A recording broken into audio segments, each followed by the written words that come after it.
Mesdames et messieurs, bonsoir et très bonne année 2016 à toutes et à tous. Merci de nous rejoindre pour ce nouveau numéro de Code 24, le magazine francophone de la rédaction de Futur TV en partenariat avec France 24. Code 24, votre code d'accès à la planète info. Passons tout de suite au sommaire de cette édition. Nous vous emmènerons d'abord en Bretagne à la découverte du golfe du Morbihan. Cette baie de moins d'1 kilomètre abrite un écosystème exceptionnel. Retour à la Havane, un an après la reprise du dialogue entre Cuba et les États-Unis. Alors que les hommes d'affaires cherchent à se positionner sur ce nouveau marché prometteur, la société cubaine se sent pour l'instant peu concernée par cette ouverture.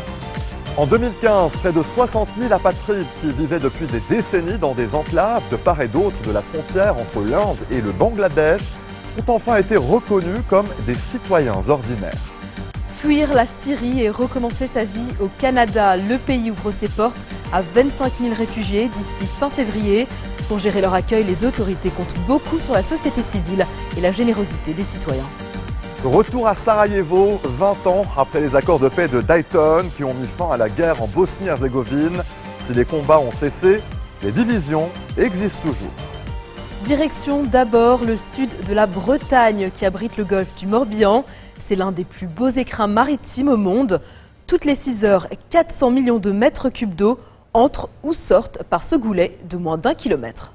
Ce gigantesque chassé-croisé à l'abri de l'océan crée un écosystème exceptionnel et provoque des courants d'une grande intensité. Dans le sujet qui suit, on vous fait découvrir les perles de cette baie grâce à des amoureux du golfe du Morbihan.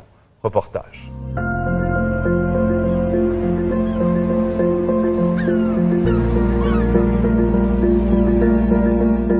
Au sud de la Bretagne se cache l'un des plus beaux écrins maritimes du monde, le golfe du Morbihan. Morbihan, c'est la petite mer en breton. Ici, il y a près de 6000 ans, les hommes érigeaient des menhirs. Le golfe n'était alors qu'un vaste marécage. La montée des eaux a transformé le paysage. Aujourd'hui, à marée haute, 42 îles parsèment cette mer intérieure.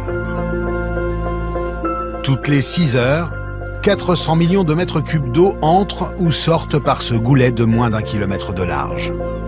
Ce gigantesque chassé-croisé crée un écosystème exceptionnel et provoque des courants d'une grande intensité. Les jours de grande marée, les mouvements d'eau sont parmi les plus impressionnants d'Europe. Bruno Blanchot est un amoureux du golfe. Chaque jour, il s'amuse à déjouer les pièges de ce labyrinthe aquatique. Alors là, on est vraiment dans l'endroit où le courant est le plus fort dans le golfe, ce qu'on appelle le courant de la Jument, entre l'île de la Jument et Berdères. Le courant peut atteindre 9 nœuds de vitesse. 9 nœuds, c'est presque 17 km à l'heure. Ce qui fait du golfe une excellente école pour les navigateurs en herbe. À la voile, on ne défie pas la Jument, on compose avec. Là, on est vraiment au milieu du courant. On est juste derrière le rocher, donc ce qui forme un petit contre-courant, ce qui nous permet de remonter tranquillement vers le rocher. Mais de chaque côté, tu vois la puissance du courant. C'est un phénomène de rivière, c'est vraiment comme une rivière, quoi. Le golfe est un refuge naturel. Il regorge de plancton et donc de poissons, ce qui en fait un vaste garde-manger pour plus de 200 espèces d'oiseaux. Mais cette mer intérieure est victime de son succès. Vacanciers, plaisanciers sont de plus en plus nombreux à débarquer sur les îles, au point de menacer une espèce qui fait son nid sur le sol, la sterne. L'ornithologue David Lédan se bat depuis plus de 10 ans pour réimplanter cette espèce très fragile. Jusque les années 70, il y avait entre 500 et 700 couples de sterne sur le golfe du Morbihan, qui est une espèce emblématique du golfe. Et à partir des années 2000, on était en dessous de 90 couples. Un golfe sans sterne, c'est comme la Camargue sans femme en rose. Tu ne peux pas y avoir la Camargue sans femme en rose ou Paris sans la Tour Eiffel. Donc voilà, un golfe sans sterne, c'était pas jouable. Pour faire revenir ces hirondelles de mer, le parc naturel régional a installé des barges. Les sternes s'y sentent à l'abri. 2 fois par mois, David surveille l'évolution de ses protégés.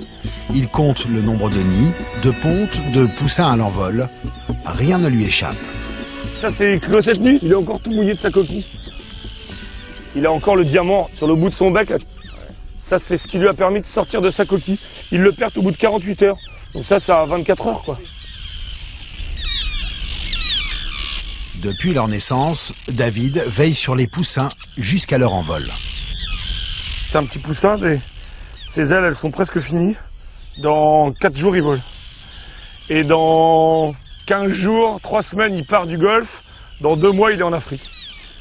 Et il est né il y a 20 jours, à peine 18 jours.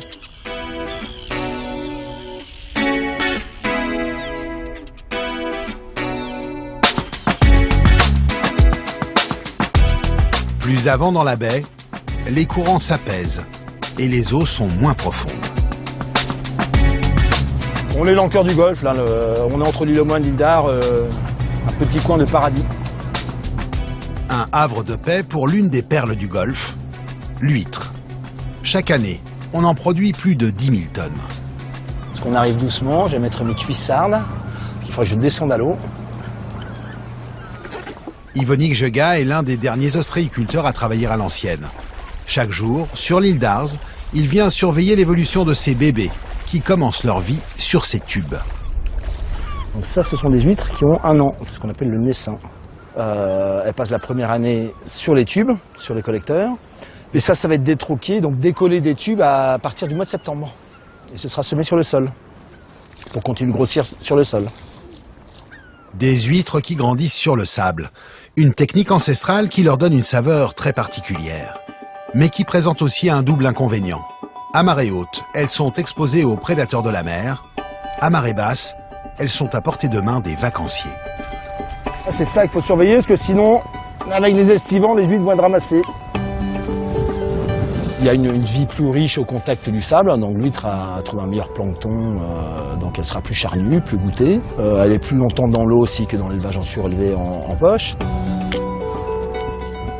Tout le goût de l'île d'Ars dans une coquille. Et c'est divin, ça fait un super goûter. 1 heure est passée et déjà, la petite mer reprend ses droits. Au gré des courants, les amants du Golfe risquent une dernière sortie avant la nuit.